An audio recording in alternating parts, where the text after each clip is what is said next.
this comes directly from Dr. Deming, W. Edwards Deming.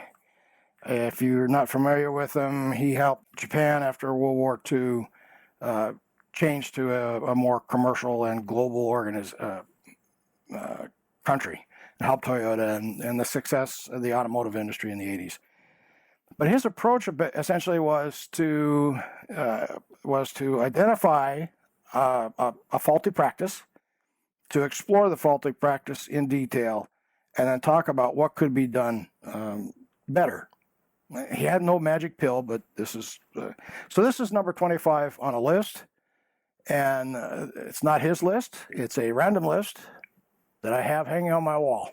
So I call it number 25, which is ideas cannot be understood by observing what other companies have done. This is a direct charge to something called benchmarking.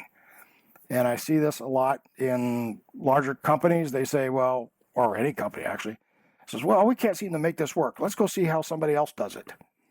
And that doesn't help, because the observation does not teach the theory that went behind it. It is just that other company's interpretation of how that theory applies to them. And how a theory applies to your enterprise is always different. There's no maybe different. It is always different. So it is up to the leaders and management to interpret that for the existing situation.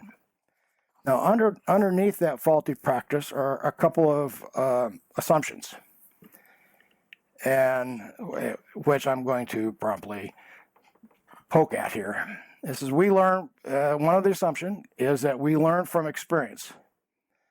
And I have a real problem with this experiential learning that people advocate, because without a theory, experience doesn't teach anything. The first one they talk about is experience plus reflection, provides great knowledge or insights or whatever, but it really teaches nothing.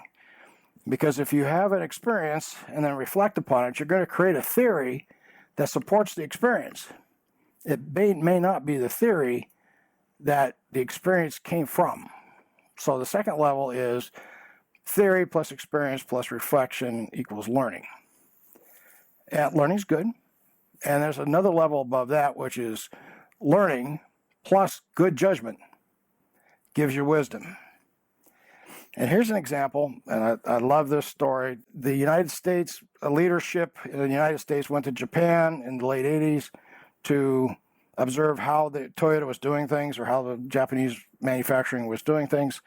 They walked into a conference room and they found a table with a team trying to solve a problem, and they were grouped at both ends of the table.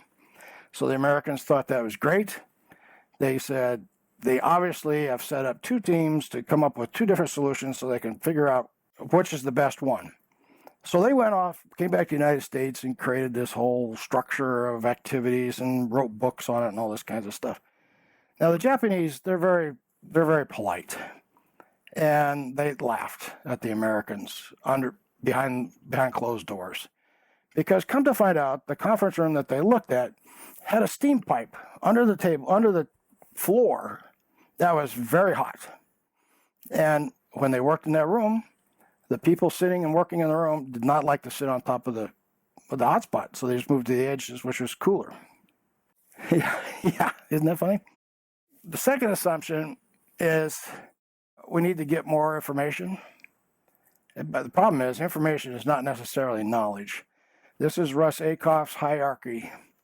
And with data being just the numbers and the graphs, information is how do you process that into context. And then how do you apply that data is knowledge. Understanding is the why. And a wisdom, of course, is the soundness of the action that's being, that you're undertaking.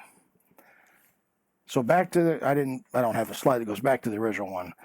That says that ideas cannot be understood by observing what other companies have done. It's a good, if you want to compare what you're doing to what they're doing, that's fine. But you can't learn just by going out and seeing. Great. Well, thank you so much, and thank you for taking the time to put that together, because it's very helpful. And you always do a wonderful job.